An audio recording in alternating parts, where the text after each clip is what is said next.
Hello. Hello. Hi, so I'm Raul, and I'm here with my esteemed guest, CEO of Arbor Entertainment, MeeRa Kim. Hello. So we're in a really cool location today in Playa Vista, California. This is La Bayona Discovery Park. So anyone is welcome to come here. It's a really cool kind of reserve area that shows a lot of the Native American history with regards, like say here they got like a native structure, and then they have kind of like they show like a lot of the native plants, and right behind you that like fire pit looking thing has each panel has bits of history about the people who lived here in the past. Even you can't see it, but there's a button on the other side that shows or that plays some examples of the native language as well, which are really cool to hear. It's really cool to hear the native languages that were here, because there were so many, and there's so many different types of people who were here. Cool. Yeah, it is really beautiful, and parking is really easy because it's street parking and it's free, and Yeah. it's a perfect little secret spot. Yes, yeah. Such a valuable commodity here in Los Angeles, the free parking. Yes. Although I think it's 2 hours, right? So it's 2 hour free parking. So it isn't all day, but still 2 hours is enough to soak in the sun and get a little relaxation, a little serenity in the day. Yeah. Smell the wild shrubbery. Yeah. Yeah, it's so pretty. Actually, okay, for those who know anything about Eastern medicine, because that's my profession, actually just around the corner there's one, it's called, commonly called moxa, and it's just growing like right over here, and they put a little placard thing letting you know what are some of the natural plants that grow here. So one that's been used all over the world, it's just right over here, just growing naturally. So it is a really cool place with a lot of. What does it do? It's commonly used in what's called moxibustion. So it's like if someone has an injury or some internal medical problem, it's dried and kind of put into like the form of a big cigar, and that's burned. Yeah, I'm sure you've probably seen it. Yeah, I think I've seen people burn. It's like a large incense thing in their house. Okay. Yes. So a lot like incense. The dried herb gives off a lot of smoke, but there's other versions that we have of the same herb that's been processed a little bit, so it gives off less smoke, but it helps like non-healing wounds heal up. We use it a lot for even helping the body to recover from like any internal problems, like even like gynecological problems, like maybe some uterine fibroids or different things like that. So anyway, it's just growing right down the path, like right over there, right behind you. So yeah, this is a really cool place. If you can learn a lot about the natural habitat here. And there's a school right behind us. Okay, I was wondering what that was. Yeah, you're going, no, we got to get out. School's out for the summer. Oh, that'd be, yeah. Okay, so today we're talking about different tools for people like 360 content creators.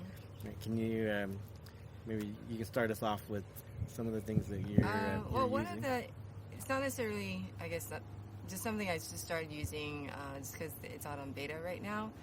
But VeeR TV has a interactive or immersive, interactive tool now where you can upload a variety of photos, and then you can connect them and do like an interactive tour. And I spoke with Denise and Aiden from VeeR the other night. We were at a meetup with them, and they're going to be incorporating allowing creators to use video as well. So now you'll soon be able to do interactive video tours, which would be kind of really interesting, because then that could turn into like what do they call those? This branching narrative storytelling. Yes. So yeah, there's a lot of cool things coming up with VeeR TV. As far as other tools, I've also checked out a company called Amaze VR. They're also doing things similar to that. They are also a content platform, and they have a lot of in-house 180 productions, but then they're also branching further out into 360. And I think their original platform, from what I spoke with Eric at Amaze, he said I think they started out with doing all of it 360 and VR, but then there was a big push for 180 for a little while, and they did do a lot of 180 productions as well, which which I think it's kind of taste preference as far as like whether 180 or 360 is your thing. Some people like both, some people like one, some people like the other.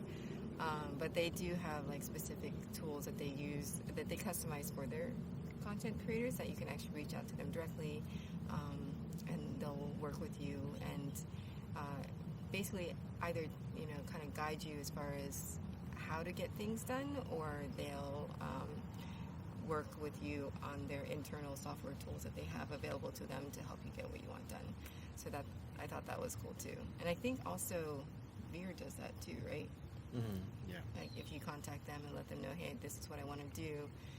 They have actually, apparently they've released a bunch of tutorials on their site now, just kind of to teach like right now it's a lot of like entry level, like it's first times creators can use their tutorials to really get a handle on like just the basic capturing process, some useful techniques for when you're capturing photos and videos through stitching and then editing, and they actually have on VeeR all of that available online, where you can actually like upload and edit your content as well, and then post it onto their site. So it's kind of like for beginner level, like it's a great like one platform workflow.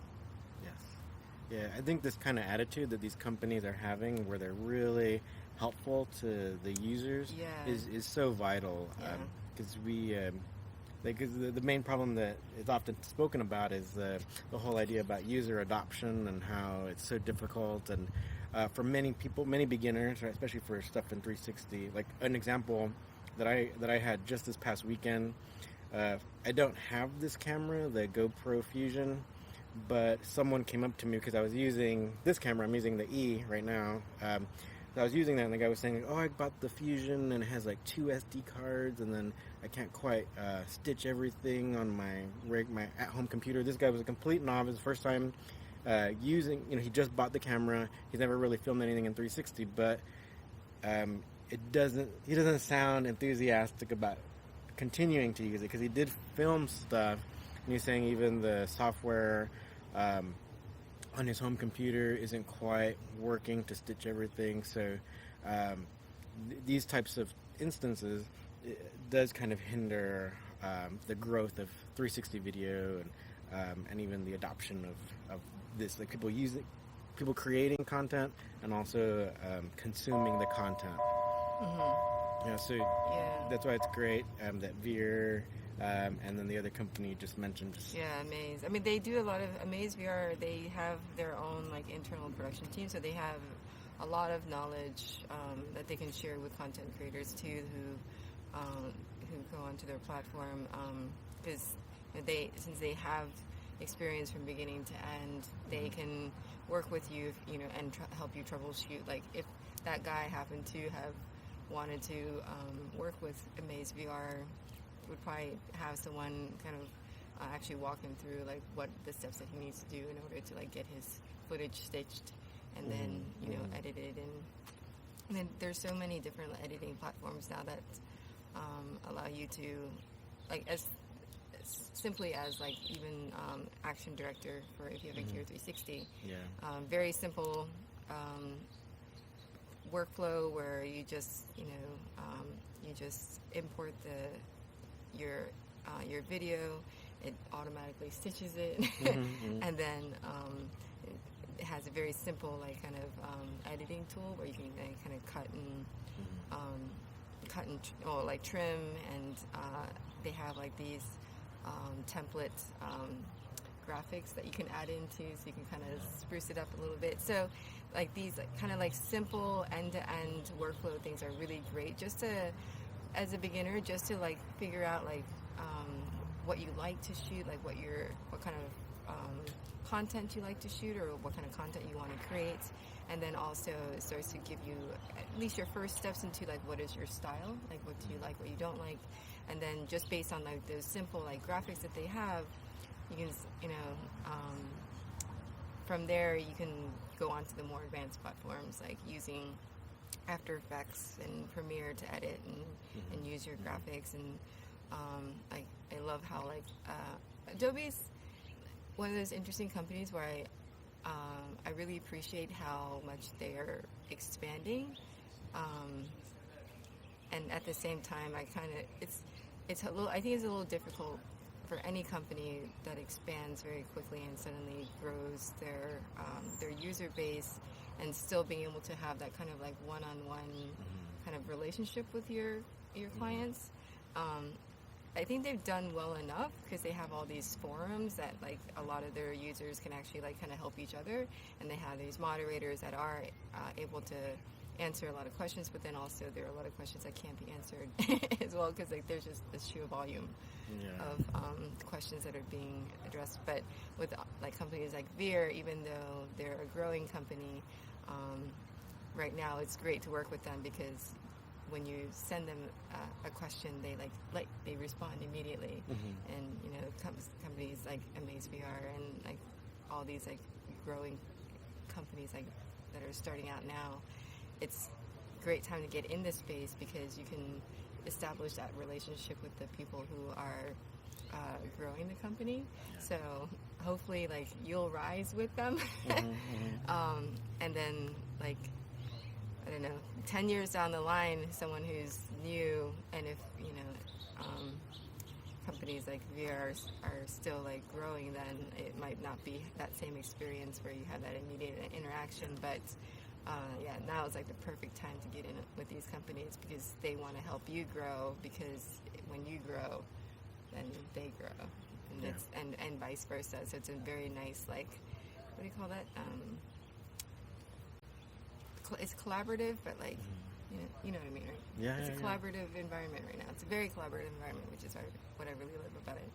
Yeah, I agree. And then even like with regards to VeeR, VR, but then also too, just like the whole 360 space, virtual reality space, it seems like most everyone is just very, like, we all want to help each other to, grow this whole space anyway, to make this, make the mass adoption that everyone would like to see, right?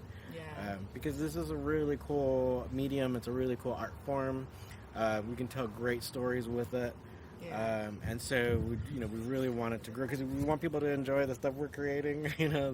We enjoy seeing other creations too. Really cool. There's a bunch of cool stuff out there as well, and having these tools like VeeR really helps us to get the stuff out there. And that's actually one aspect too that's really unique about VeeR is there's a political aspect where in China you can't see YouTube.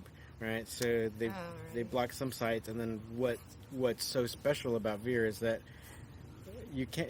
VeeR people in China can see all our content if we post it on VeeR.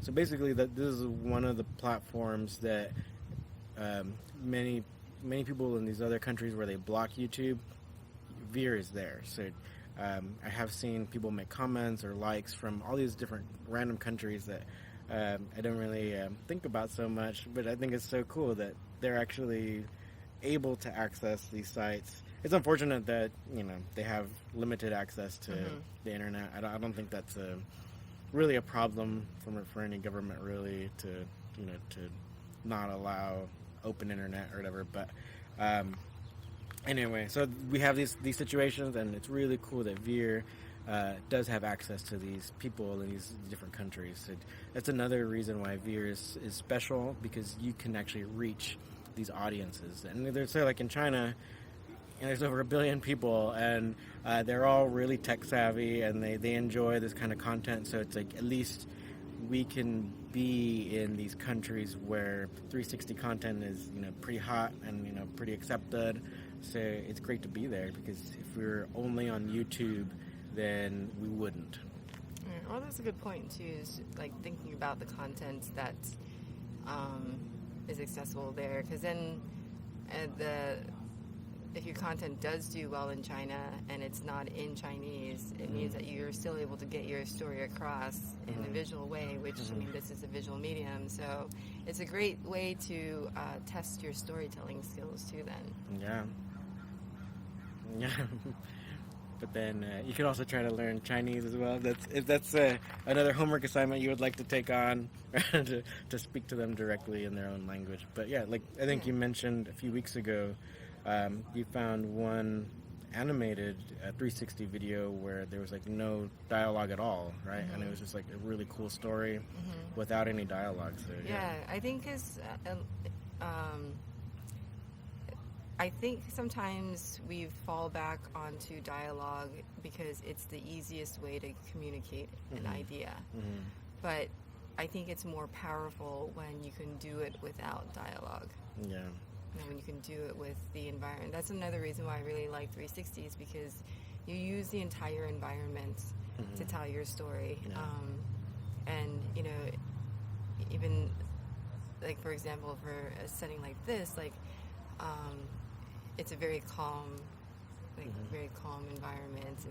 And then our conversation is very casual. It's very open dialogue. And so the whole atmosphere does tell, like, it progresses part of our story, our like day-to-day story. So I think that's kind of, it's important to take notice of things like that and not just, you know, tell people, oh, it's so great and it's so like serene here.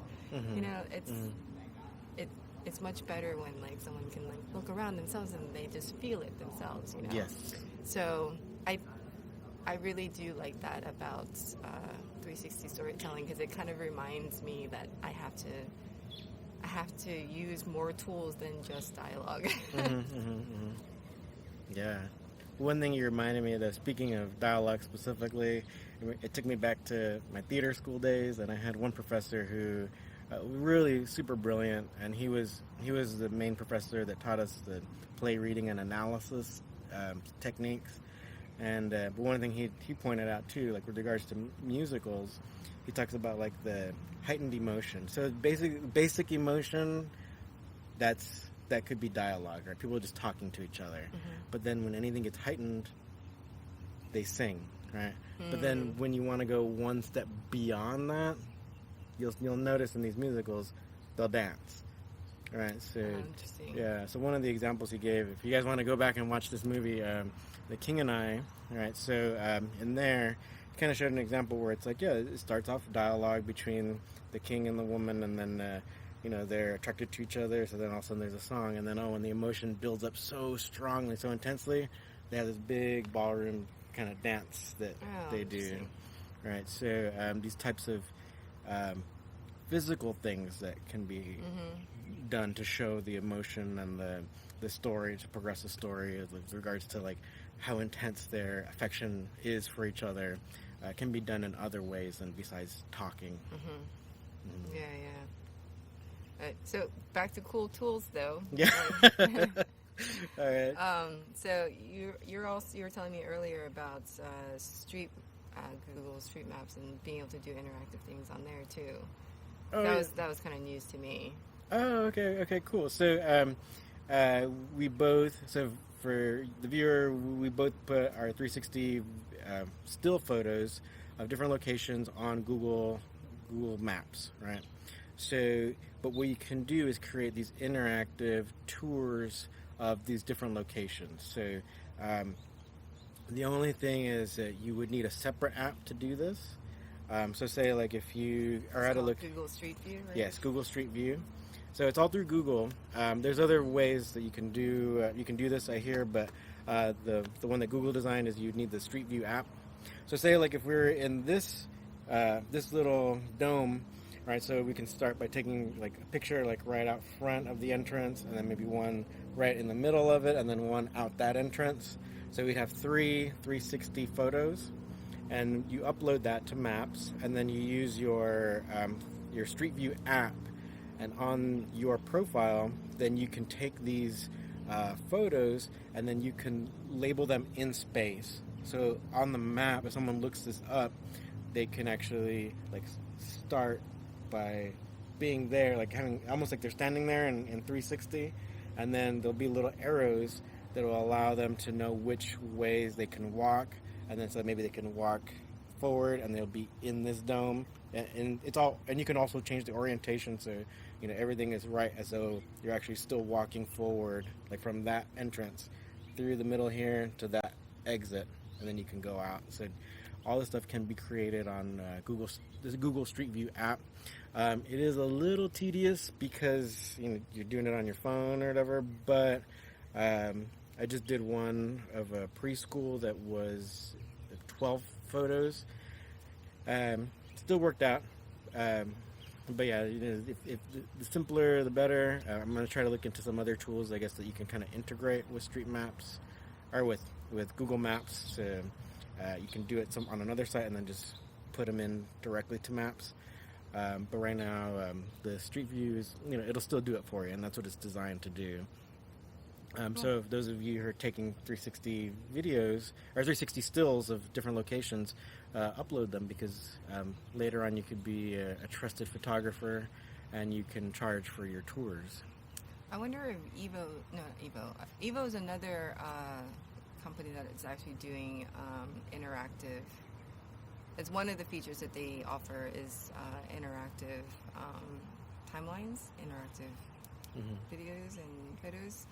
And what I found kind of interesting about them is they do have the ability for you to upload videos and then do these branching narratives, so that, like, for example, we're here in this dome talking, and then let's say, like, over there's a group of people that walk by.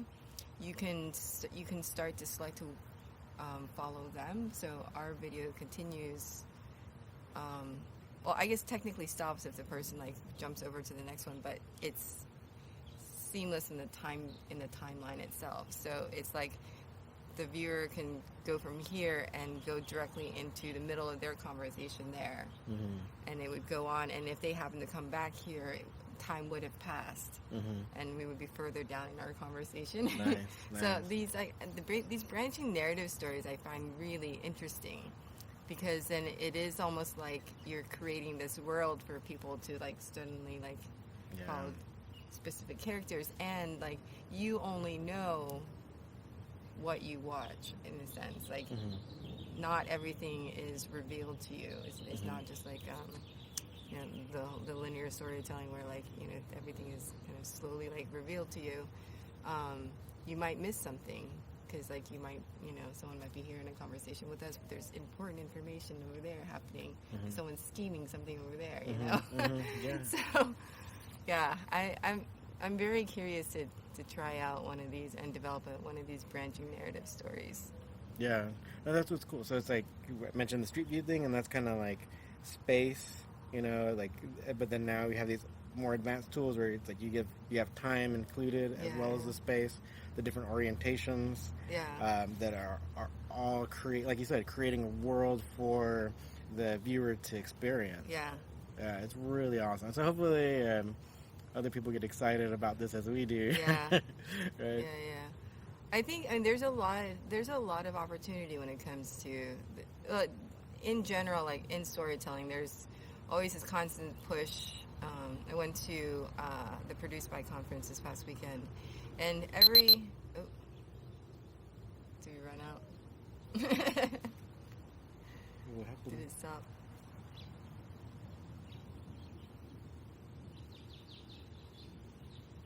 Oh, I guess the battery's getting low.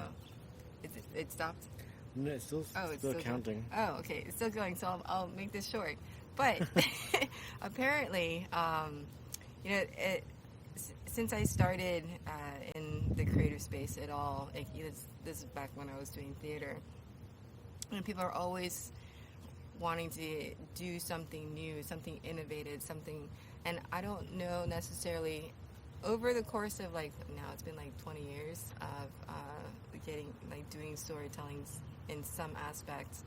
I think a lot of it's more like, what is your personal take on a specific story? What are you figuring out what you want to say?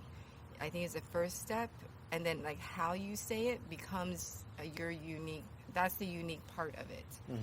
So what you're I guess the actual theme or the point of your piece may not be unique, but it's how you say it that is unique, because each person has a unique voice, you know. So I think once I started thinking about it that way, and the pressure of like, you have to do something new and something completely like, you know, extraordinary, once you kind of let that pressure go, I mean, it is good to do that, but I think it just happens sometimes just naturally once you start to like break away from that like pressure of this has to be the best thing ever. You know. Yeah, that's a big thing, to break away from that kind of pressure and to create something in your unique voice. And these different tools that we mentioned help people to do that. So use all these entry-level tools that are out there right now. Yes. So thank you for watching. We're going to take off before the battery dies.